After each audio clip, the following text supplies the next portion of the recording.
Prism द्वारा श्वेत प्रकाश का वर्ण विक्षेपण, वर्ण क्रम या स्पेक्ट्रम।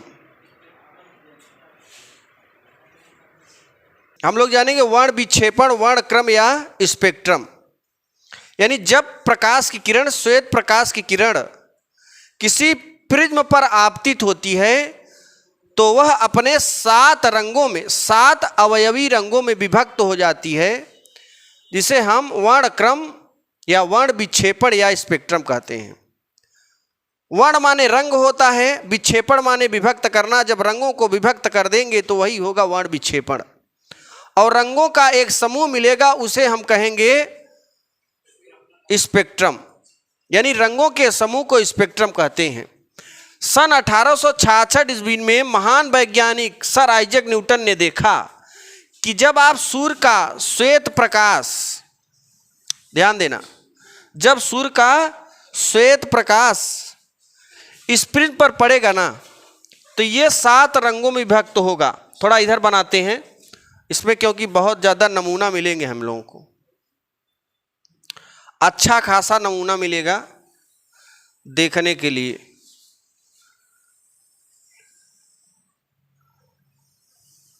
देखिए, ये एक श्वेत प्रकाश, यहां से हम श्वेत प्रकाश इस प्रिज्म पर आपतित कराएंगे और यहां पर जाएगा। ये श्वेत प्रकाश है, एक फोकस मार रहे हैं। अब आप जानते हैं पृष्ठ के लंबवत हमेशा एक अभिलंब होता है, इस तरीके से। ये पृष्ठ के क्या होता है? लंबवत। पृष्ठ ऐसे है तो पृष्ठ के लंबवत अभिलंब होगा। अभिलंब वहीं ड्रा करेंगे जहां पर हमारा इंसिडेंट रे होगा, आपतित किरण होगा। This is a incident ray. And जब तक किरण प्रिज्म के अंदर होगी वो रिफ्रैक्टेड रेज होगी, और जब इस प्रिज्म के बाहर किरण निकलेगी वो इमर्जेंट रेज होगी। अब देखना, ये ना एक फोकस का निर्माण करती है। ये प्रिज्म एक फोकस का निर्माण करेगी और उस फोकस में 7 किरणें होंगी, और उस किरण का जो क्रम होगा वो नीचे से होगा। यानी एक विबज्योर मिलेगा, VIBGYOR।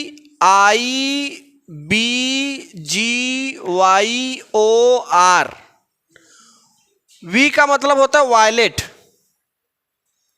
वायलेट माने होता है जामुनी नीला। ये है इंडिगो। इसे हम वायलेट शब्द को निकालेंगे बैगनी नीला से।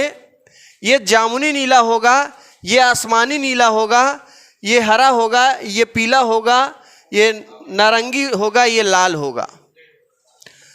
वायलेट माने होता है, देखो यहां पर एक सीरियल हम बनाएंगे। सबसे पहले बैगन। बैगन का पेड़ कैसे है? सबसे नीचे। ओकरे बाद आ जाता है जामुन। नीले 3 नीले हैं, एक बैगनी नीला, एक बैगन से ऊपर जामुनी नीला, फिर सबसे ऊपर आसमानी नीला। तो यहाँ पे सीरियल याद रखना, पहले बैगनी नीला आएगा, फिर जामुनी नीला आएगा, और फिर आसमानी नीला। उसके बाद डिफरेंट है, येलो, ऑरेंज, रेड। कोई दिक्कत? 3 कलर का नीला है, बैगनी नीला, जामुनी नीला और आसमानी नीला। ध्यान देना, यहां पे सबसे पहले सीधे न करके, ये देखो, ये कौन सी किरण है? आपतित किरण को आगे बढ़ाते हो कि नहीं? मैं तीनों को अंदर ही फोकस निकालेगा हमारा। और ध्यान देना, यहां पर एक पर्दा बना देते हैं, क्योंकि पर्दे पर ही हमें क्या मिलेगा? प्रतिबिंब मिलेगा। पर्दे पर क्या मिलेगा? प्रतिबिंब। ये हमारा पर्दा है भाई साहब, देख लो। इसी पर हम लोग एक सफेद कलर का पर्दा ले लिए और इस पर्दे पर प्रकाश किरण डालेंगे। ध्यान देना, यहां आएगी, फिर देखो ये फिर क्या हो जाएगी?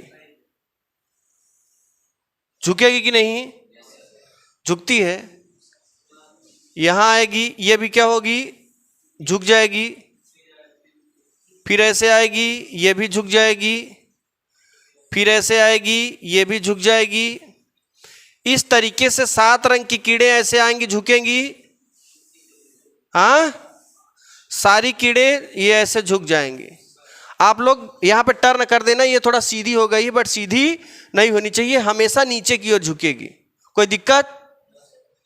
कोई दिक्कत है क्या? आप लोग ना ये वाला थोड़ा ऐसे और झुका दोगे ना तो सारी कीड़े झुक जाएंगे नीचे। अब देखो, ये जो है ना वी है, ये है आई, ये है बी, ये वाली जी, ये वाली येलो, ये वाली ऑरेंज, ये वाली रेड। थोड़ा ऊपर बना दिए, कोई दिक्कत नहीं है, हम लोग समझ लेंगे। क्योंकि ये किरण, ये किरण, ये किरण, ये किरण, ये किरण, ये है वायलेट। इसे हिंदी में बोलते हैं बैगनी नीला। बैगनी नीला। ये है इंडिगो, ये जामुनी नीला है। याद करने का तरीका यही है कि बैगन सबसे पहले है, छोटा है, इसलिए हम इसको पहला नाम दे दिए हैं। ये ट्रिक याद रखना, नहीं तो गड़बड़ हो जाता है। जामुन ऊपर है कि नीचे, कंफ्यूजन नहीं होना चाहिए किसी को। पहले बैगन सबसे नीचे, उसके बाद जामुन और फिर आसमान नीला। अब ब्लू माने नीला ही होता है, लेकिन ये कौन सा नीला है? आसमानी नीला है। ये आसमानी नीला। ये क्या है? ग्रीन। ये क्या है? पीला है, बताते जाओ। ये नारंगी है, संतरा। ये क्या है? इंग्लिश लिख दे रहे। अब ये देखो, एक रंगों का समूह मिला कि नहीं? इसे क्या बोलेंगे? यहां लिखेंगे रंगों के समूह को स्पेक्ट्रम कहते हैं। रंगों के समूह को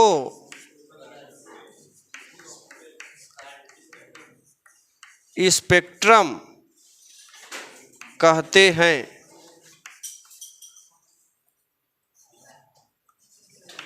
रंगों के समूह को क्या कहते हैं? वर्ण माने क्या होता है भाई साहब? वर्ण माने, वर्ण माने कण, वर्ण माने अक्षर, और विक्षेपण माने तोड़ना, विभक्त करना। विभक्त करना, ये है हमारा। अब जरा ध्यान देना, जब सूर्य का श्वेत प्रकाश, देखो डेफिनेशन में इसको कैसे बोलेंगे। जब सूर्य का श्वेत प्रकाश किसी प्रिज्म पर आपतित होता है तो वह अपने 7 अवयवी रंगों में, 7 अवयवी रंगों में विभक्त हो जाता है, जिसे वर्ण विक्षेपण, वर्ण क्रम या स्पेक्ट्रम कहते हैं।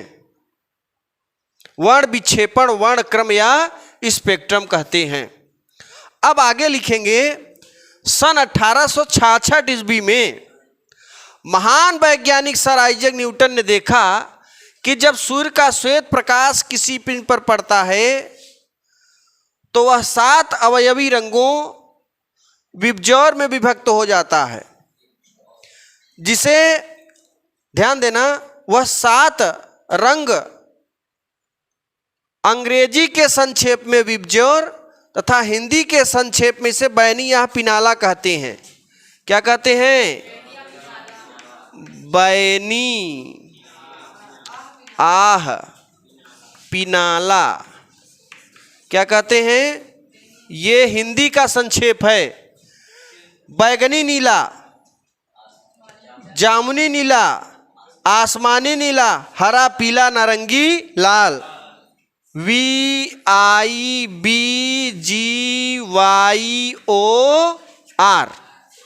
कोई दिक्कत? ये कौन सा है? बैगनी नीला। यहाँ नीला लिखा है ना, जामुनी नीला, यहाँ लिखा है आसमानी नीला, हरा, पीला, नारंगी, लाल। इस तरीके से याद रखना। तो अंग्रेजी के संक्षेप में इसे बिबजोर तथा हिंदी के संक्षेप में इसे बैनिया पिनाला कहते हैं। अब आगे बात आती है मेन पॉइंट की। देखो इसमें ना जब किरणें प्रवेश करती हैं धमाकेदार इसके अंदर, इसको इरेज कर दे क्या, हम इसको थोड़ा इरेज कर देते हैं। यहां से अब बहुत ही असली चीज निकाल रहे हैं हम लोग, निचोड़, ध्यान समझना।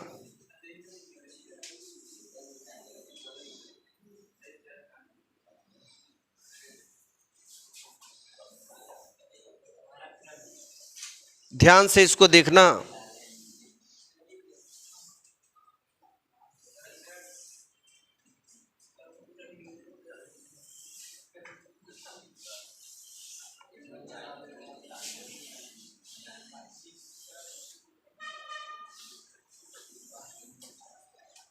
एक दो तीन चार पांच 6 बन रहा है।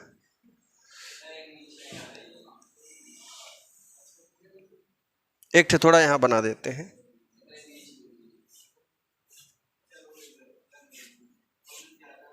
देखो पहला नंबर पे रहेगा तरंग दैर्ध्य, तरंग दैर्ध्य। दूसरा नंबर प्रकाश की चाल, तीसरा नंबर क्रांतिक कोण, क्रांतिक कोण। चौथा नंबर अपवर्तनांक, अपवर्तनांक को यन से। पांचवा नंबर विचलन कोण, पढ़े थे ना डेल्टा एम। छठवां नंबर आवृत्ति। कोई दिक्कत? हाँ कोई दिक्कत है क्या? बता दो कोई दिक्कत हो तो। थोड़ा जगह का स्पेस हमें कम लग रहा है यार। पहले ये जरा फिगर बनाओ, फिर हम फिगर पहले बनाओ फिर हम देखते हैं। देखिए अभी मैंने इसकी जो डिफिनीशन बताया था, जब सूर्य का श्वेत प्रकाश, ध्यान से देखिएगा इसकी डिफिनीशन, वीडियो को रोक के उसको लिख लेना। जब सूर्य का श्वेत प्रकाश किसी प्रिज्म पर आपतित होता है तो वह 7 रंगों में विभक्त हो जाता है, जिसे वर्ण विक्षेपण, वर्ण क्रम या स्पेक्ट्रम कहते हैं।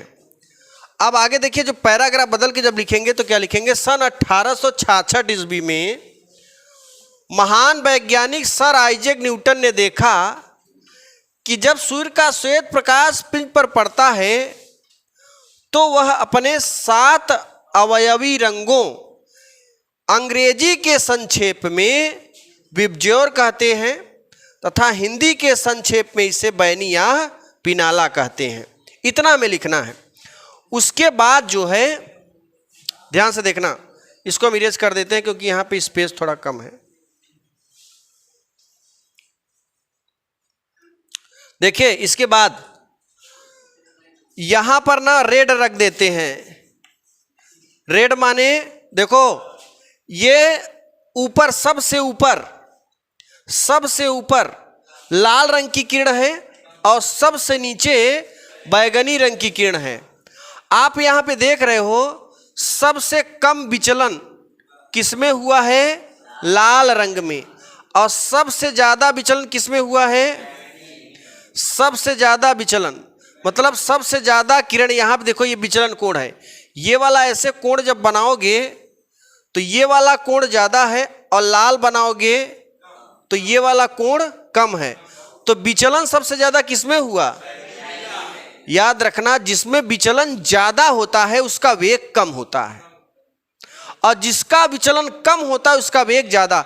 ऐसे मान लो अब तुम जा रहे हो इस तरफ, अचानक तुमको मोड़ना होगा तो अपनी वेलोसिटी को कम करोगे कि नहीं कम करोगे?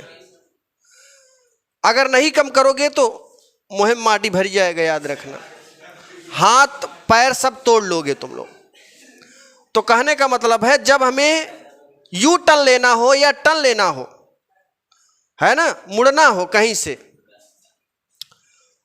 तो हम क्या करेंगे, अपने वेग को कम करेंगे। तो यहां से स्पष्ट होता है कि जिसका विचलन ज्यादा होगा उसका वेग कम होगा, जिसका विचलन कम होगा उसका वेग, देखो ये रेड है, ये वायलेट है।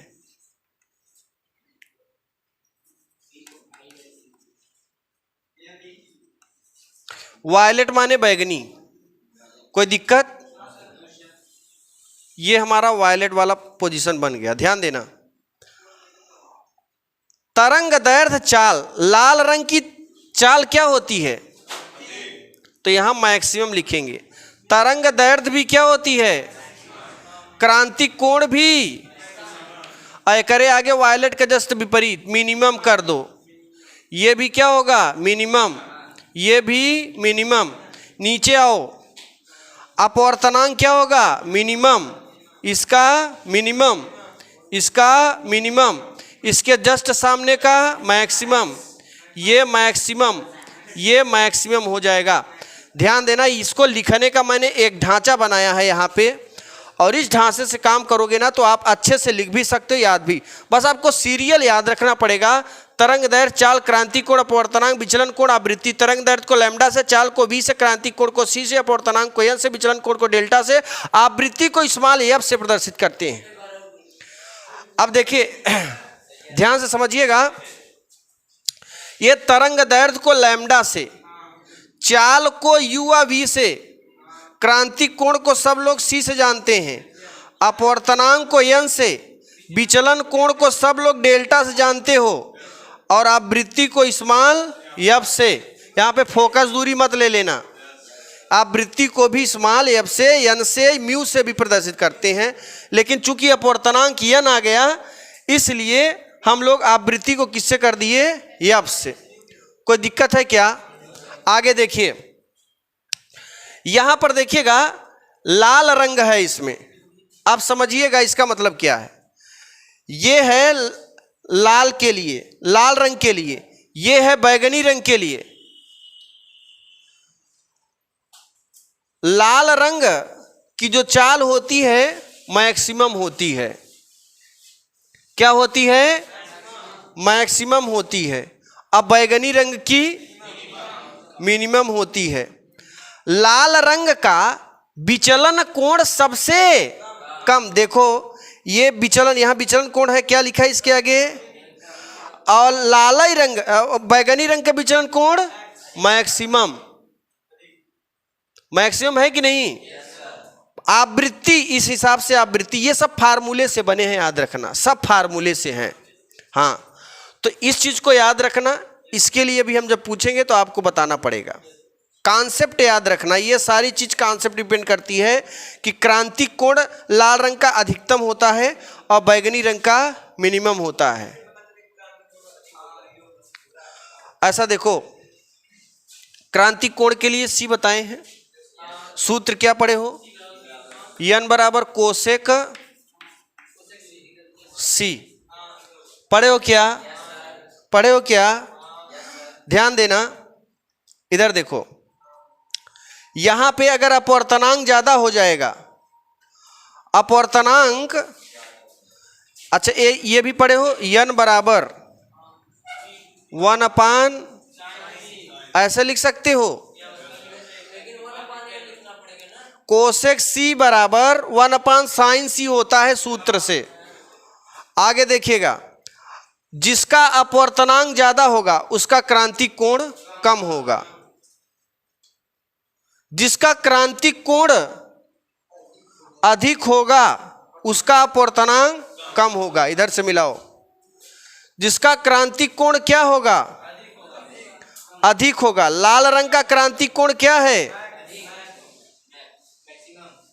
मैक्सिमम है ना, क्या है, तो बैगनी रंग का मिनिमम। लाल रंग का क्रांतिक कोण मैक्सिमम और अपवर्तनांक क्या होगा, देखो ध्यान से समझिएगा, यहां पे ये बढ़ेगा तो ये घटेगा। देखो अब यहां मिलाओ, अगर क्रांतिक कोण का मान बढ़ा दिए तो अपवर्तनांक का मान घटा कि नहीं घटा? देखो व्युत्क्रमानुपाती है, अगर नीचे वाला ज्यादा होगा, जैसे हम लाल रंग का, ध्यान से समझना, लाल रंग का क्रांति कोण ज्यादा कर देंगे। क्या कर देंगे? ज्यादा कर देंगे, ठीक है ना। तो लाल रंग का अपवर्तनांक क्या हो जाएगा? कम। बात समझ में आई? एक और कॉन्सेप्ट लो, ये सी का नाम क्या है? क्रांति कोण है। यहां से पकड़ो, यहां से पकड़ो, क्रांति कोण किसका ज्यादा है? हाँ, लाल का ज्यादा है क्रांति कोण, तो ओकर अपवर्तनांक कम होगा। देखो अपवर्तनांक लाल में चले आओ, अपवर्तनांक मिनिमम है कि नहीं? तो कहां से मिले? सूत्र से। कहां से मिले? ये सारी चीजें फार्मूले से मिली हैं। और आप एक सूत्र और पढ़े हैं, n बराबर C/V। जिसकी चाल ज्यादा होगी उसका अपवर्तनांक कम हो जाएगा। ये सब कहां से मिली है? सूत्र से। तो हर ये सूत्र, अच्छा और मिला है, V बराबर n इंटू लैम्डा। लैम्डा माने तरंग दैर्घ्य, V माने चाल, ये आवृत्ति है। क्या है? यहां पे F कर दे रहे हैं ना, क्या कर देंगे? F। देखो ध्वनि में क्लास 11th में पढ़े होंगे, वहां पे आवृत्ति को n से, अब चूंकि यहां पर अपवर्तनांक को n से कर दिए इसलिए आवृत्ति को। आप इलेक्ट्रिसिटी जब पढ़ेंगे, प्रत्यावर्ती धारा, तो वहां पे हम दोलन शब्द, एक दोलन शब्द पढ़ाएंगे, विद्युत दोलन है, तो वहां पे आवृत्ति को स्मॉल f से कर देंगे, ठीक है ना। हाँ, तो याद रखना ये सब नाम बदलते रहते हैं। अब देखो स्मॉल f से फोकस दूरी भी होती है, लेकिन अलग अलग जगह अलग अलग यूज करते हैं, ठीक। तो कुल मिला के सारी चीजें ये जो मिली हैं ये सब फार्मूले से मिले हैं। सारे फार्मूले पर बैठाओगे तो सब बैठकर और ये सारी चीजें हमें मिल जाएंगी। और ये सारी चीजें सब कंपटीशन के दृष्टिकोण से बहुत ही महत्वपूर्ण है। आपके कंपटीशन एग्जाम में एमसीक्यू टाइप क्वेश्चन जब भी आता है तो इसी से आता है। पॉलिटेक्निक आईआरटी में इससे बहुत ज़्यादा क्वेश्चन आता है, याद रखना। अब देखने में है छोटा ही, देख रहे हो, मिनिमम मैक्सिमम करके है। एग्जाम में कहेगा लाल रंग की अपवर्तनांक होता है। अब बताओ लाल रंग का अपवर्तनांक होता है, कैसे जानोगे? होता है, अधिकतम होता है कि मिनिमम होता है? तो लाल रंग के लिए अपवर्तनांक क्या होता है? पढ़े रहोगे तभी तो बताओगे ना। तो इस चीज का विशेष ध्यान देना, ठीक। चलिए।